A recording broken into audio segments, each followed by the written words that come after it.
All right. Hello, everyone. This is Grace Baucom. I am your SAAC Executive Board member, and I'm a junior, and I play on the volleyball team. And here with me, I have Coach JB.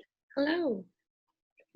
And I'm just going to be asking her a couple questions today about her past as a college athlete and now her career as a female strength coach.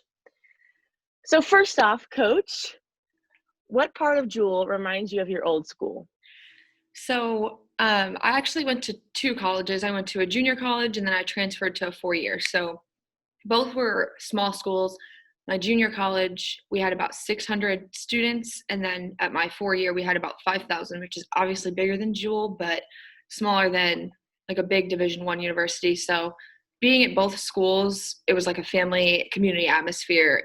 So that's just like Jewell, especially with having all the athletes always on campus. And, even if I'm running around on the track on a weekend or something, I always see an athlete, and it's like everyone knows everyone. If I'm just walking up the hill, I see all the athletes and they're all friends with each other, and I just think that's awesome. And that's exactly how it was when I was going to school. Like, it wasn't just the volleyball team or just the basketball team. Like, we were all friends with each other, and so it's pretty much the same in that aspect. And then also not as challenging academically as Jewell, but MC also had a challenging course load. So trying to create that balance of academics and athletics and still having a social life, and trying to maintain success in all of those aspects was important there too. So those are like the two biggest similarities for me. Awesome. And then what are you bringing from your past college experience to Jewell? What are you transferring over? So I think there's obviously like things I learned, obviously, but like from school, but something that like right when I saw that question that I immediately thought of was I have this, my senior year, we read a book and it was called You Win in the Locker Room First. And I don't remember how many C's, like every chapter started with a word that started with a C. And we all had to pick one of those words that we were going to represent for ourselves, that we were going to bring to the team. And mine was contagious. So, and I actually still have that thing like right by my desk in my office to remind me to be contagious and bring contagious energy.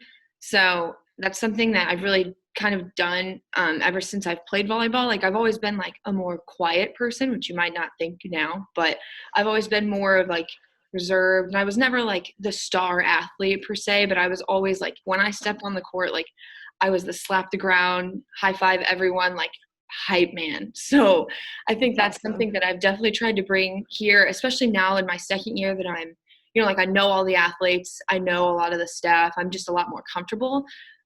So I try and be, especially when I'm not in charge of a group, I try and just be super encouraging and be the hype man, because I know that I'd want that. I loved being hyped up when I was an athlete. So I think that that's something that I really try to think about every day, is just bringing that energy. Awesome. What is the most valuable skill you've learned while being a college athlete? So obviously lots of different things that athletics can translate to real life. But the biggest thing, especially being a volleyball player, is communication, and not just like talking to each other, but for me, it's like the encouragement, like celebrating the little things. Like, people will be like, why do you guys celebrate every single point? Like, you're so excited every single point. Like, that's so weird. And I'm like, no, like that's so much fun. Like, that's why I love the game of volleyball. So, and obviously like in volleyball, you cannot excel if you're not communicating, not only like just calling the ball, but like if you're not having energy and having fun, like there's no chemistry, and it's just not going to go well for the game. So I think that's something that and I didn't realize it then, but just like little things even now, not even just like in volleyball, but now I can transfer it to the weight room. Like, okay, we're not always maxing out on squat and hang clean and bench press every day, but I'm going to cheer on the little things, like the single leg squat to box, or, oh, that was a really good push up, or, oh, that was a really good pull up. Like, I'm going to be encouraging, because we're not always going to be, maxing out on squat or whatever it is, so trying to keep that, kind of like the last question, keeping that energy, but also just constant communication. And obviously there's a place for like constructive criticism, but I just think celebrating the little things, like that's like such a volleyball thing, but I think bringing it to the weight room has been good for my athletes. At least, like I let them know that I probably am annoying. I'm like, good job. Like they're doing a thread the needle stretch, and I'm like, you're doing great. But like I just think that like knowing that they're doing stuff right, I think that that's huge. Yes, communication is key. What do you know now as a strength coach that you wish you would have known as a student athlete? Wasn't that just the last question, or was that not the last question? The last question was, what's the most valuable skill you've learned being a college athlete? Oh, and then, yeah, what do you know now as a strength coach that you wish you would have known? Yes. So something that I look at now and I'm always like, why don't these athletes like think of it this way? And I think back and I'm like, I didn't think of it that way either, was to trust the process. So not even like when I played, and I tell Carolyn this all the time, like I could try to coach volleyball and I know little things, but like I don't remember like every little detail of like how to pass a ball or how to do this or how to do that. Like I just go out and play. And I think that that's something that I wish I could go back and like fix, like to just trust the process of knowing the little things like that instead of just, and like being more intentional. So I was always just focused on getting better at passing and getting better at volleyball. But I also wasn't focused on like getting better in the weight room because I didn't realize how like everything in the weight room transferred to like how it would transfer to my sport. And I enjoyed the weight room, but I played volleyball. Like that was what I did. I was a libero. Like I loved that. And so I wish I could just go back and take more time to pay attention to like those little things of trusting the process of the weight room and like how sleep and recovery and nutrition and all of that like makes you this elite athlete. And so, and now I'm like, okay, I enjoyed training and I enjoyed all of that stuff, but I was not intentional about any of it. Like I kind of just went through the motions. And now I know all those things are going to make athletes better. And now like athletes don't think about it. And I'm like, why don't they know this? And it's like, cause you're just so focused on your sport. So I think that now like and Gage does a really good job of having like our refuel talks and all of that. And I think that helps the athletes a lot because I know I didn't have that when I was an athlete. So I didn't know that eating Chick-fil-A every day wasn't going to make me a better volleyball player. So like just knowing those little things and trusting the whole process of everything adding up to make you that great athlete. All right. Awesome. Here's a little fun one. What's your favorite memory from being a college athlete? What's your favorite memory? So I have a serious one and a stupid one, like a silly one. Okay, so perfect. My serious one is, well, I guess I have two. I have a few memories, a few favorite things. So the first thing was my sophomore year at my junior college. I guess to preface this, my junior college was like, we weren't good at volleyball. Like we weren't known for being good at volleyball. Every time we went to play a team, like they literally would like laugh at us because my freshman year, we weren't very good. Like we've never been known for being great. Then my sophomore year, I got my coach to recruit some girls from my hometown. So we had just like this amazing chemistry together, me and those girls. And then the girls that I played with my freshman year, we didn't have team captains. We didn't have like any leaders, we were all leaders to each other and we played for each other. And we ended up having the highest winning percentage in our college's history. We made it the furthest into the conference tournament, had the most conference wins and the highest conference finish. Like we were top 3 all season long. And it was just like so much fun because we played for each other. Like we gave it all and we knew like, okay, I'm going to get this ball because I want my setter and my hitter to be able to execute. Like it wasn't like there was absolutely no selfishness on that team my sophomore year. And it was just like, I wish that I could go back to that, even just play one more game with them because it was just so much fun. And it was so sad having to leave them. And then a silly memory was, I cannot even believe that we did this, but me and one of my teammates my junior year, I think we went to like Alabama or something. And there was a Waffle House right next door to our hotel. And our coaches were like, yeah, you guys can go if you want. So we went and a couple of our coaches were with us. And then we came back and we were like, oh, like that was a lot of food. Like, I don't feel very good. So let's go work out. at 10:30 p.m. and curfew was at 10. So we were like, okay, like how are we gonna execute this? So we tried to sneak out. Like our people that were in the room didn't even know we left. We go to the hotel fitness center because we were just gonna like get on the treadmill or something. And our assistant coach was in there. So we were like, crap. So we thought that it would be a good idea to leave the hotel and go to the hotel next door to try to go in their fitness center, which obviously was not gonna work because you have to pee. So we were like, okay, what are we gonna do? So we literally went behind the hotel and did like it's some Instagram workout, like burpees and jumping jacks and squats. And and then we just went to bed and no one knew. So if any of my old coaches see this, like this will be the first time they're finding out about it. So yeah, I guess you could say we were dedicated to the cause, but yeah. And then just like the overall aspect of being a college athlete and, my first 2 years, I went to a school 45 minutes from home. So I guess and I lived in an apartment, so it wasn't really like the college experience. And then I transferred to Mississippi College, which was 12 hours from home, which was like huge for me. I'd never been so far from home besides like a vacation for a week. So just being able to like go across the country and like meet all these people and travel like with my team. We went to the beach, like we went and did so many things that I would have never gotten to do. Like I literally moved to Mississippi because I chose Mississippi College because I thought there would be a beach there. And if you know anything about Mississippi, there's not beaches there unless you're in like the Gulf.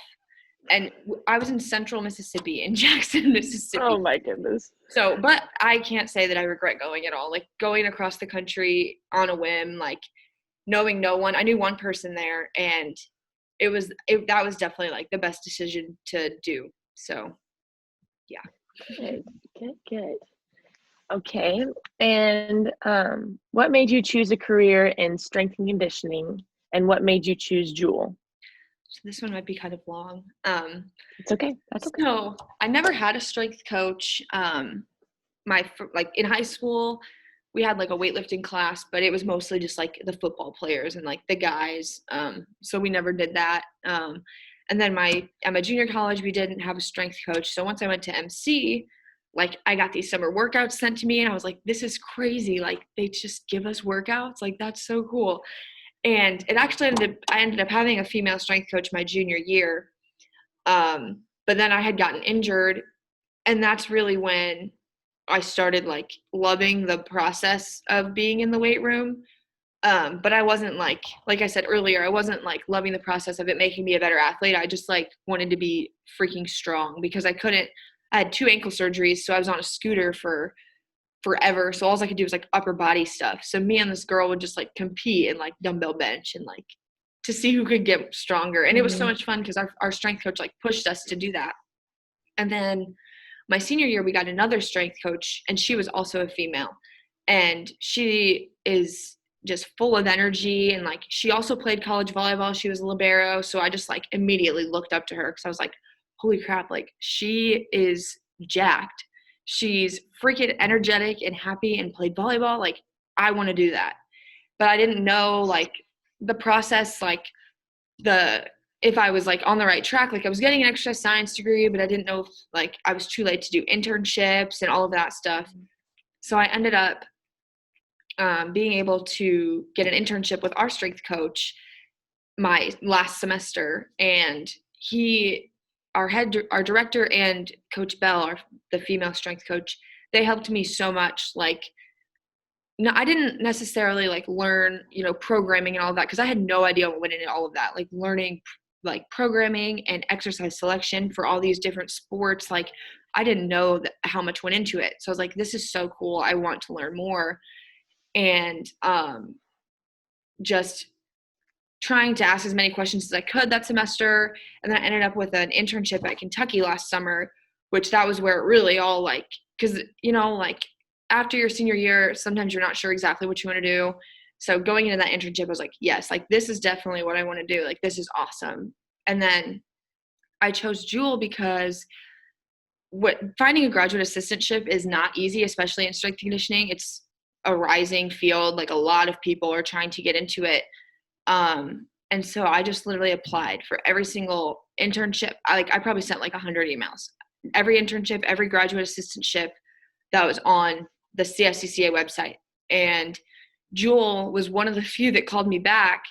And it was an extensive interview process. It was like a phone interview and then with Gage, and then like a Zoom interview with Gage. And then they actually flew me out here to interview. And that's when I knew, I was like, I love it here. Like Kansas City, the family aspect of it all. And the thing I loved the most was that how uncomfortable I was going to have to be, because I was so green. Like I literally had like 5 months of coaching experience.